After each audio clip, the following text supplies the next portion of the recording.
Hezbollah के नेता Hassan Nasrallah की मौत ने न सिर्फ लेबनान बल्कि इजराइल और ईरान जैसे ताकतवर देशों के बीच भी तनाव की नई लहर पैदा कर दी है। 32 साल तक इस खतरनाक संगठन को मजबूत पकड़ के साथ चलाने वाले नसरल्लाह का खात्मा हिजबुल्लाह की नींव को हिला कर रख सकता है। क्या हिजबुल्लाह नसरल्लाह के बिना अपनी शक्ति को बरकरार रख पाएगा या ये संगठन टूटने की कगार पर है? जानने की कोशिश करेंगे इस वीडियो में।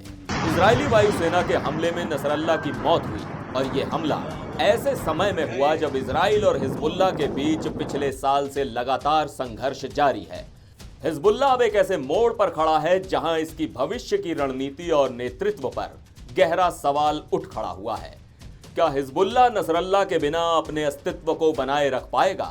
इस सवाल का जवाब ढूंढने के लिए हमें हिजबुल्लाह की संरचना और इसके संभावित नए नेता हाशिम सफीउद्दीन पर ध्यान देना होगा। सफीउद्दीन न केवल नसरल्लाह के रिश्तेदार हैं बल्कि वो हिजबुल्लाह के राजनैतिक और जिहाद काउंसिल का नेतृत्व भी कर रहे हैं। हाशिम सफीउद्दीन के बारे में आगे विस्तार से बताएंगे, लेकिन पहले सवाल ये है कि नसरल्लाह की मौत के बाद हिजबुल्लाह की सैन्य क्षमताओं पर क्या असर पड़ेगा।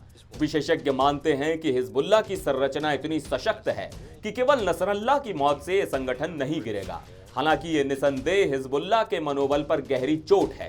इजराइल और हिजबुल्लाह पिछले एक साल से लगातार एक दूसरे पर हमले कर रहे हैं और ये संघर्ष 2006 के बाद से सबसे बड़ा है। नसरल्लाह की मौत के बाद भी इजराइल तुरंत अपने उत्तरी हिस्से को सुरक्षित नहीं कर पाएगा। इसमें समय लगेगा। भले ही नसरल्लाह अब नहीं रहा। नसरल्लाह की मौत के कुछ ही घंटे बाद हिजबुल्लाह ने इजराइल पर रॉकेट हमले किए ताकि ये दिखाया जा सके कि हिजबुल्लाह अभी भी जवाब देने में सक्षम है। ये हमले तब हुए जब इजराइल ने हिजबुल्लाह के कमांड सेंटर पर हमला किया था। अब नजर डालते हैं इजराइल की रणनीति पर। इजराइल की तरफ से लगातार हिजबुल्लाह के नेताओं और कमांडरों को निशाना बनाया जा रहा है। इसका मकसद न केवल हिजबुल्लाह के नेतृत्व को कमजोर करना है बल्कि उसकी सैन्य क्षमताओं को भी खत्म करना है। अब बात करते हैं नसरल्लाह के मारे जाने के बाद हिजबुल्लाह का नेतृत्व कौन करेगा। इस दौड़ में जो सबसे आगे दिखाई देता है वो है हाशिम सफीउद्दीन। सफीउद्दीन नसरल्लाह का चचेरा भाई है और उसका राजनैतिक और धार्मिक कद हिजबुल्लाह में बहुत महत्वपूर्ण है। वो हिजबुल्लाह की जिहाद काउंसिल का सदस्य है और संगठन के राजनैतिक मामलों की देखरेख करता है। इसके साथ ही सफीउद्दीन की पहचान एक कट्टरपंथी नेता के रूप में है जो ईरान के लिए भी स्वीकार्य है।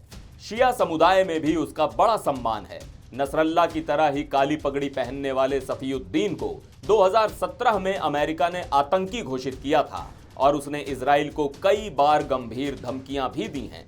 2017 में एक हिजबुल्लाह कमांडर की हत्या के बाद उसने इजराइल को आंसू बहाने के लिए तैयार होने की चेतावनी दी थी। संगठन में उसकी नियुक्ति का कारण केवल उसके पारिवारिक और धार्मिक संबंध नहीं है। नसरल्लाह ने धीरे धीरे सफीउद्दीन को अलग अलग जिम्मेदारियां दी और उसे संगठन के कई महत्वपूर्ण काउंसिलों में शामिल किया, जिनमें से कुछ में उसकी भूमिका काफी गोपनीय रही। उसका कद नसरल्लाह के बाद सबसे ऊंचा है और उसका चेहरा और आवाज भी नसरल्लाह से मिलते जुलते हैं, जो उसके लिए एक और लाभ है। अब देखना यह होगा कि क्या सफीउद्दीन नसरल्लाह की जगह ले पाएगा और हिजबुल्लाह के अंदर और बाहर अपनी वैधता साबित कर सकेगा।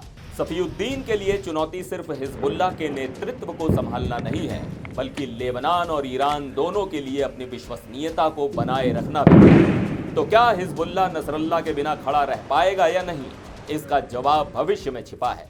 लेकिन एक बात साफ है, इस संगठन के लिए चुनौती अब और भी बड़ी हो गई है।